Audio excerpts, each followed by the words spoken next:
Bismillahirrahmanirrahim. Ada orang datang kepada Hasan Basri bilang begini, Anda mengatakan dan mengajarkan kepada umat, kalau orang buat maksiat akan diuji, akan datang hukuman Allah subhanahu wa ta'ala. Tapi saya selama ini tidak rasakan ada hukuman. Saya oke-oke saja gitu. Maka Hasan Basri mengatakan, kalau kau anggap hukuman Allah belum datang, kamu keliru. Bahkan kemungkinan besar hukuman Allah yang paling berat sudah datang padamu. Heran orang itu. Dia bilang, saya belum merasakan. Karena orang ini berpikir hukuman itu hanya selalu rasa sakit di badan saja. Maka Hasan Basri menanyakan, apakah selama kau buat maksiat ini, lalai dari Allah, kau bisa sholat malam? Dia bilang tidak. Apa kau bisa baca Quran? Dia bilang tidak. Apakah selama ini kau jadi rutin bakti sama orang tuamu? Tidak. Apakah kau bisa baca Quran? Tidak. Zikir? Tidak. Semua tidak. Kata Hasan Basri, itulah ujian yang paling berat. Karena Allah subhanahu wa ta'ala kalau tidak mencintai seorang hamba, dia akan buat dirinya hamba itu lalai. Dan dalam hadis yang sahih yang lain kata Nabi SAW, sesungguhnya Allah kalau cinta seorang hamba, Allah akan menggunakan dia. Kata para sahabat, ya Rasulullah, bagaimana Allah menggunakannya? Allah akan sibukkan dia dengan amal saleh yang dengannya Allah akan tutup hidupnya. Dan ini poin-poin betul-betul harus kita fahami. Dan peka teman-teman sekalian ya. Makanya Allah Azza wa Jalla berfirman dalam surah At-Taubah surah nomor 9 ayat 126 yang bunyinya awala yarawna annahum yuftanuna fi kulli amin marratan aw marrataini thumma la yatubuna wala hum yadhakkarun. Dan tidakkah mereka memperhatikan bahwa mereka diuji sekali atau dua kali setiap tahun dan mereka tidak juga bertaubat dan tidak mengambil pelajaran. Jadi harusnya kita peka itu, ada ujian-ujian datang ya. Sebagian salaf kalau datang kakinya kesentuh batu saja, innalillahi wa inna rajiun. Mau keluar rumah, tiba-tiba hujan, dia nggak bisa, janjinya bisa batal, innalillahi wa rajiun. Mereka luar biasa pekahnya, menganggap semua yang tidak disukai, berarti ini ada urusannya dengan masalah pelanggaran-pelanggaran yang dilakukan. Nah seperti itu. Antum kalau sudah bisa sampai pada level ini level keimanan. Dan iman ini sudah dirasakan nikmat sekali kalau sudah sampai pada tingkat itu. Dan ini teman-teman sekarang harus dipupuk, harus dibiasakan. Tadi kita sudah bilang kaidahnya, iman itu bertambah dengan ketaatan, berkurang dengan kemaksiatan. Nah seperti itulah. Dan juga teman-teman sekalian, kita coba angkat bagaimana Abdullah bin Mas'ud radhiyallahu anhu dinukil oleh At-Tabari dalam tafsir beliau di jilid 17 halaman 478, bahwasanya pernah Abdullah bin Mas'ud datang ke atau tinggal lewat di Kufah. Kota Kufah ini salah satu kota di Irak. Dan pada saat itu ya terdengar suara guntur yang sangat keras. Maka beliau langsung menengadahkan wajahnya ke langit sambil mengatakan dengan suara keras agar orang dengar, wahai sekalian manusia, sesungguhnya Allah Tuhan kalian ya di atas sana menginginkan kalian segera bertobat kepadanya, maka segeralah kembali kepada Allah. Dalam riwayat lain Abdullah bin Zubair radhiyallahu anhu ya. Abdullah bin Mas'ud tadi itu ya terjadi gempa, maka beliau mengingatkan orang bahwasanya Tuhan kalian menginginkan kalian tobat ya sesegera mungkin sebelum datang siksaan yang lebih berat. Kalau itu tadi dimungkin oleh Tabari. Kalau perkataan tadi yang saya sampaikan itu adalah perkataan Abdullah bin Zubair radhiyallahu anhu dalam kitab Zadul Masir fi Ilmu Tafsir di jilid 2 halaman 486. Waktu mendengarkan guntur, beliau mengatakan innahu wa'idun syadidun di ahlil ard. Sesungguhnya ini peringatan yang sangat keras dan jelas juga tegas bagi semua penduduk bumi agar mereka segera kembali kepada Allah subhanahu wa ta'ala. Baik teman-teman sekalian, kita coba lebih dalami masalah keimanan ini dan ketakwaan itu dengan kisah. Saya coba mencari kisah-kisah yang unik, mungkin masih jarang orang dengar ya. Tapi mudah-mudahan saya saya yakin mungkin tidak asing bagi antum, tapi mungkin masih tidak terlalu sering diangkat. Kalau pernah dengar nama sahabat yang mulia ini Abdullah ibn Huzafah radhiyallahu anhu. Sayang sekali, mungkin di antara guru-guru yang mengajar kaum muslimin, kisah-kisah seperti ini tidak dijadikan sebagai kisah heroik, kisah yang harus selalu disampaikan agar bisa membakar keimanan kita. Abdullah bin Huzafah dari awal dia mengenal Islam mencapai tingkat level iman yang tertinggi. dengan cara mempelajari Al-Quran, mempelajari hadis Nabi SAW, sahabat Nabi yang mulia. Nabi SAW pernah menugaskan dia untuk mengantar surat ke Kisra. Pada saat dia antar surat ke Kisra, dan dia jalan sendirian. Perjalanan waktu itu memakan antara 1 bulan, 1 bulan setengah. Dia jalan sendiri, tidak ada pengawal, ya. Naik, turun gunung, gurun pasir, sampai tiba di Kisra. Dan dia mengantarkan surat Nabi SAW. Dan Kisra itu marah. Kenapa? Karena memang suratnya Nabi SAW berisi Bismillahirrahmanirrahim, kemudian dari Muhammad utusan Allah SAW kepada ya Kisra. Ya. Semoga keselamatan tercurahkan bagi orang-orang yang mengikuti petunjuk. Tapi rupanya pada saat itu Kisra marah karena dia anggap Nabi Muhammad SAW berada di bawah kekuasaannya. Dia anggap Jazirah Arab itu wilayah penjajahannya dia. Dan dia tidak terima itu. Maka dia langsung sobek surat itu. Tapi Abdullah bin Hudzafah tetap aja tegar. Dia tidak takut. Dan dia sudah tahu. Dia bilang, akhir saya cuma bisa saya diusir atau saya akan dipenggal leher saya. Tapi yang penting saya sudah menyampaikan risalah Nabi Muhammad SAW, maka tidak ada masalah. Baik, itu satu kejadian. Tapi ini bukan yang saya ingin titik beratkan. Saya ingin titik beratkan kisah yang kedua. Ini di tahun 19 Hijriah. Kita tutup dengan ini, mungkin teman-teman yang dari Malang bisa sholat Isya dulu habis ini. Kami sudah jamak tadi. Abdullah bin Hudzafah radhiyallahu anhu ini, teman-teman sekalian, di tahun 19 Hijriah, beliau pernah diutus oleh Umar bin Khattab radhiyallahu anhu dalam salah satu peperangan, memimpin pasukan, dan dia sama teman-temannya semuanya ditawan oleh Raja Romawi, pasukan Romawi. Dan mereka mencari tahu ya siapa saja yang ada dalam pasukan muslimin itu. Dan mereka menemukan ternyata yang masih ada hubungannya dengan Nabi Muhammad SAW. Sahabat langsungnya adalah Abdullah radhiyallahu anhu. Maka mereka mengikatnya dan membawanya kepada Heraklus ya, atau pada saat itu istilah bagi Kaisar Romawi. Dibawalah ke sana. Kemudian Abdullah pada saat didatangkan diikat, diperhatikan mukanya oleh Kisra atau Kaisar pada saat itu, bajunya yang usang, wajahnya yang pucat karena ditawan penuh debu, tawanan, tidak dikasih makan, memang ditahan beberapa hari, ya. Tapi dia lihat orang ini seperti santai saja. Maka Kaisar tidak ingin membunuhnya seperti umumnya tawanan-tawanan. Maka ditawarkan, dia mengatakan, siapa namamu? Abdullah.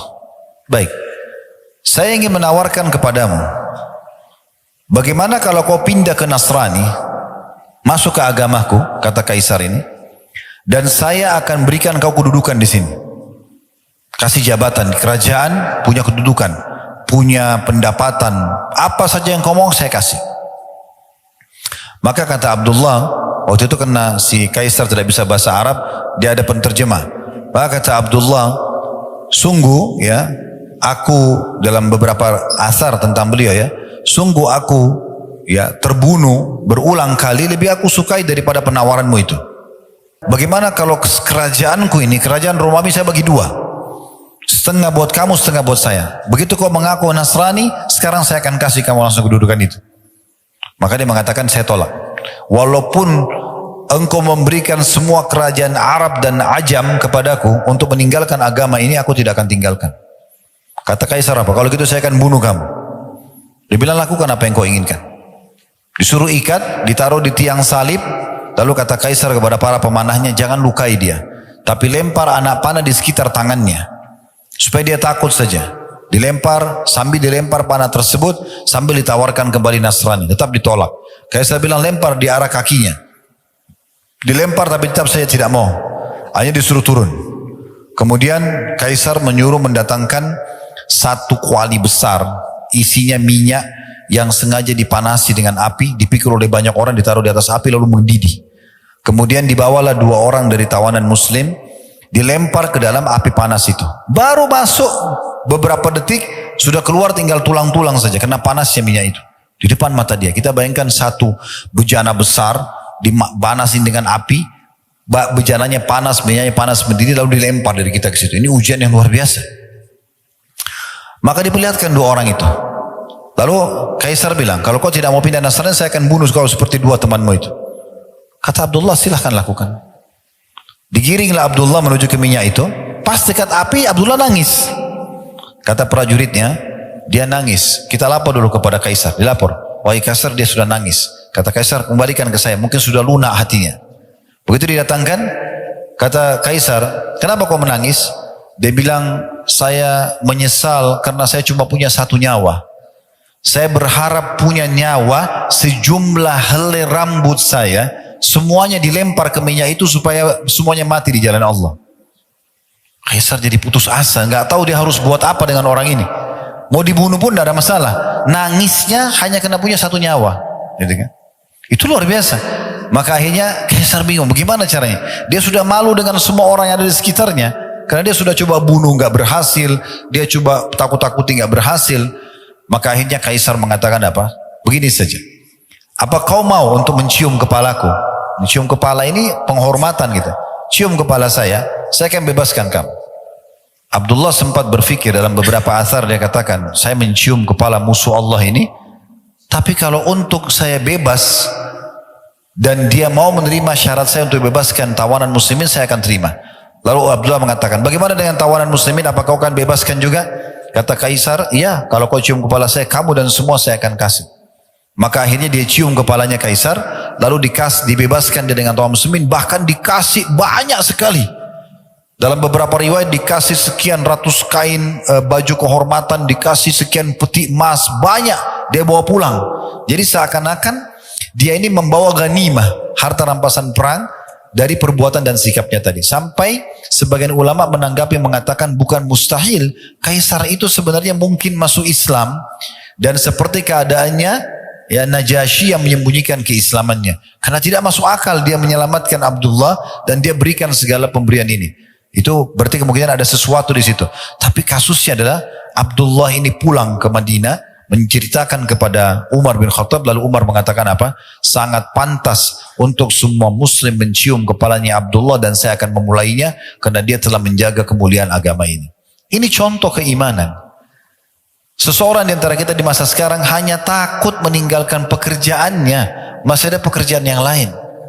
Subhanallah, tidak mau tinggalkan. Lalu mau bicara masalah keimanan. Seseorang tidak mau meninggalkan komunitasnya, ya, tidak mau memperbaiki rumah tangganya, tidak mau ini dan itu hanya karena masalah ya dunianya, dan dia dahulukan daripada keimanan. Bagaimana dia mau berharap bisa mendapatkan keberkahan yang sempurna? Nah, ini salah satu contoh saja. Kita langsung saja melanjutkan ke kisah yang berbeda.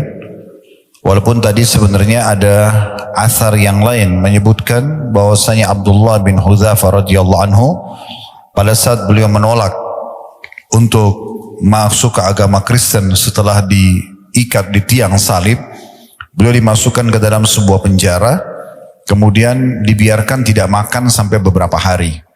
Dan yang dihidangkan di penjaranya itu adalah babi dan juga minuman keras atau khamr. Dan ternyata beliau tetap juga tidak makan. Dan waktu dikeluarkan ditanya oleh Kaisar Romawi, kenapa kau tidak memakannya? Dia mengatakan sebenarnya agama saya sudah membolehkan saya makan karena mungkin saya akan mati kalau tidak makan. Tetapi saya tidak ingin memberikan celah untuk menilai negatif terhadap agamaku. Barulah kemudian proses tadi beliau dipancing untuk dimasukkan ke dalam minyak dan sampai akhir kisah yang sudah kita sampaikan. Kita sekarang pindah ke kasus yang berbeda tentang masalah sikap dan keputusan yang diambil oleh Abu Dahdah radhiyallahu anhu. Abu Dahdah seorang sahabat yang mulia dari kalangan Ansar, terkenal hatinya penuh dengan keimanan. Dan subhanallah, orang kalau sudah imannya mendalam, sudah tebal, sudah memenuhi hatinya, sudah menjadi sebagai panduan hidupnya, pengontrol hidupnya, maka apa saja jadi mudah untuk dikerjakan, walaupun sebenarnya berat di mata sebagian orang yang belum tertanam iman dalam hatinya. Disebutkan kisahnya, Abu Dahdah ini punya sebuah kebun, beberapa kebun maaf, dan setiap kebun itu punya 600 pohon kurma. Perlu teman-teman garis bawah ya, kalau di Timur Tengah, di negara-negara Arab, dari masa Nabi SAW sampai hari ini, tolok ukur orang itu kaya bukan karena punya mobil mewah atau rumah besar, tapi kalau dia punya kebun kurma. Karena kebun kurma ini pohonnya mahal dan produktif. Bisa berbuah sepanjang tahun. Maaf, bisa berbuah setahun sekali atau setahun 2 kali tergantung daripada pemumpukannya. Tetapi buahnya, kalau yang sudah tahu alhamdulillah, kalau yang belum tahu kurma itu ada banyak jenisnya, bahkan sampai ratusan jenis. Kalau kita bicara kurma yang kering, itu bisa bertahan bertahun-tahun. Sehingga dia sangat menguntungkan, seperti itulah. Demikian sebuah kisah tentang Abu Dahdah radhiyallahu anhu dengan istrinya Ummu Dahdah radhiyallahu anha. Bahwasanya seseorang telah datang kepada Nabi SAW dan mengatakan, ya Rasulullah, sesungguhnya ada si fulan ini tetangga dia, memiliki pohon yang tumbuh masuk ke pekarangan saya, dan saya mau garap tanah saya ini. Kalau pohon itu ditebang, minta dia tebang nggak mau, minta dia berikan kepada saya juga nggak mau. Jadi tolong bantu saya, minta pohon itu buat saya ya Rasulullah. Maka Nabi SAW panggil orang yang punya pohon kurma yang satu yang masuk ke tanah orang ini.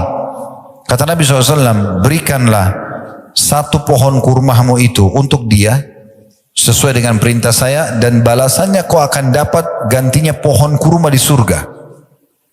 Tapi subhanallah orang ini tidak mau. Dalam kisah ini orang ini tidak mau. Di situ kebetulan ada Abu Dahdah radhiyallahu anhu. Beliau mengatakan, ya Rasulullah, apakah betul yang anda katakan tadi? Maksudnya kalau diganti satu pohon kurma diganti dengan pohon kurma di surga? Kata Nabi SAW, iya. Langsung Abu Dahdah tidak banyak bicara, datang kepada pemilik pohon kurma itu, lalu negosiasinya begini. Mau nggak satu pohon kurmamu saya ganti dengan satu kebun saya, 600 pohon kurma. Ambil semua. Yang penting kasih satu pohon itu buat Nabi. Orang itu karena tamak dengan dunia, dia punya satu diganti 600 pohon, dia bilang saya mau. Lalu Abu Dahdah mengatakan, ya Rasulullah, ini satu pohon kurma ya, yang anda inginkan, berikan kepada siapa yang anda inginkan. Maka Nabi SAW gembira sekali dengan keputusan tersebut ya, sambil mengatakan berapa banyak pohon-pohon kurma dan tandan-tandannya penuh dengan kurma yang random buat Abu Dahdah di surga nanti. Dalam riwayat yang lain dikatakan mirip dengan ini, pernah waktu turun firman Allah Subhanahu wa taala, man dzalladzi yuqridullaha qardan hasanan fayudha'ifu lahu adha'afan katsira. Siapakah yang mau meminjamkan kepada Allah dengan pinjaman yang baik, maka Allah akan melipat gandakan balasannya. Maka Abu Dahdah datang kepada Nabi SAW sampai mengatakan, ya Rasulullah, apakah Allah akan meminjam dari kami, dari kita? Kata Nabi SAW, iya.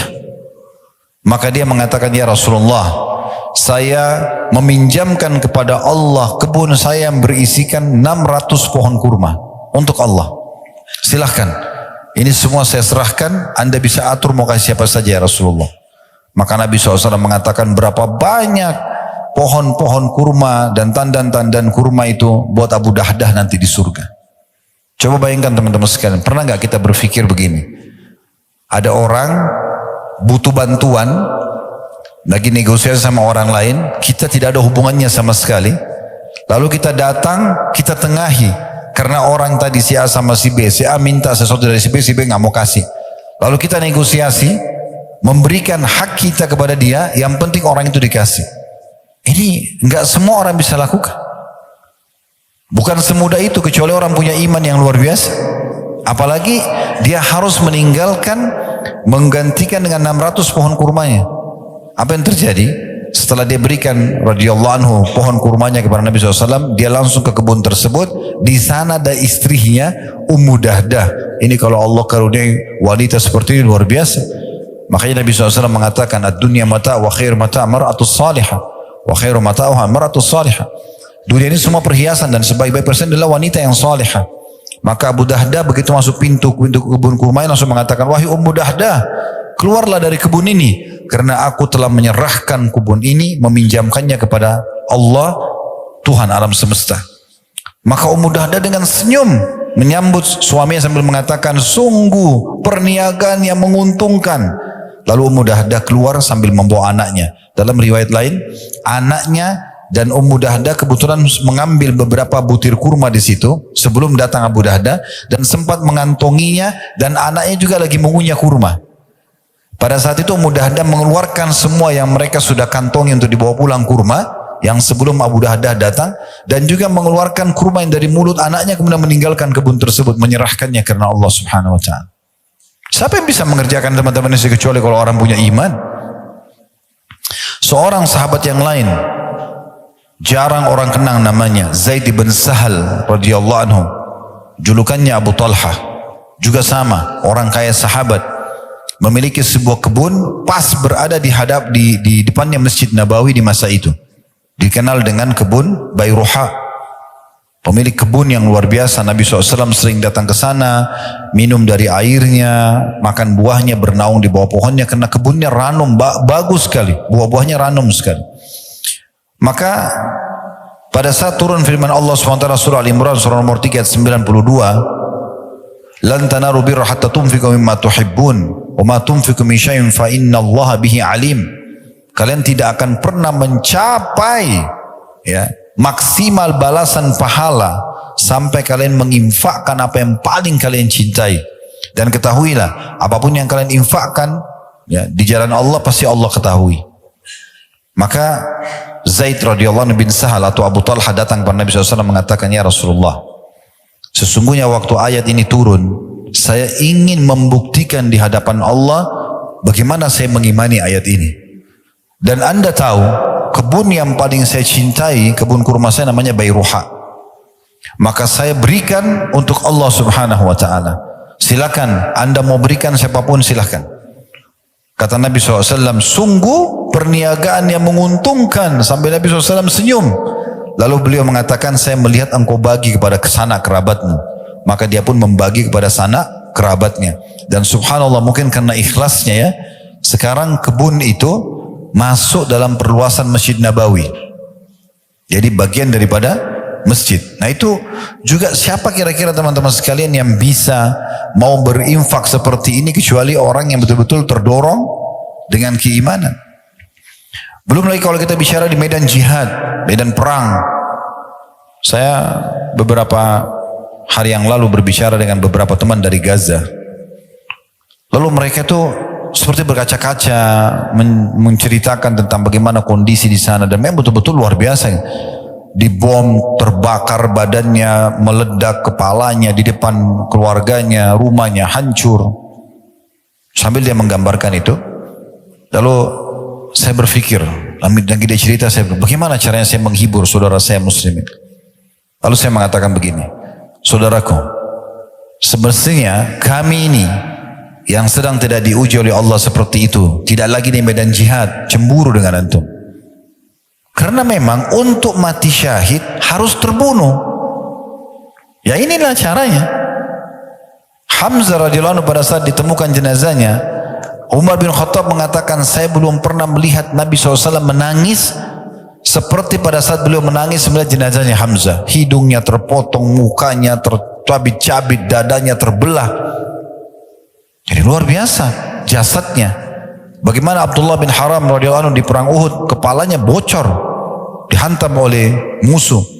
Bagaimana Anas bin Nadhr radhiyallahu anhu pada saat beliau masuk menyerang sendirian 2.800 pasukan Quraisy di perang Uhud sendirian, dan beliau menembus pasukan itu dan tidak ditemukan satupun kecuali potongan badannya, kecuali cuma jempol tangannya yang dikenal oleh adik atau kakak perempuannya saja. Terbakar semangat mereka untuk mau menyerahkan nyawa mereka. Saya bahasakan, memang begitu orang kalau mau mati syahid, ya mati memang. Dan mati memang harus begitu, dibunuh oleh musuh. Ya tidak ada namanya mati itu ditampar mati, atau cuma dicubit. Ya dipenggal lehernya, ya ditusuk badannya, ya dibom kepalanya, memang begitu. Tetapi hiburannya adalah Nabi SAW bersabda, semua orang yang mati syahid tidak akan merasakan sakit kecuali seperti cubitan, kecuali seperti cuma cubitan saja. Mau dia kena bom, mau dia kena strum, mau dia dipenggal lehernya, sama.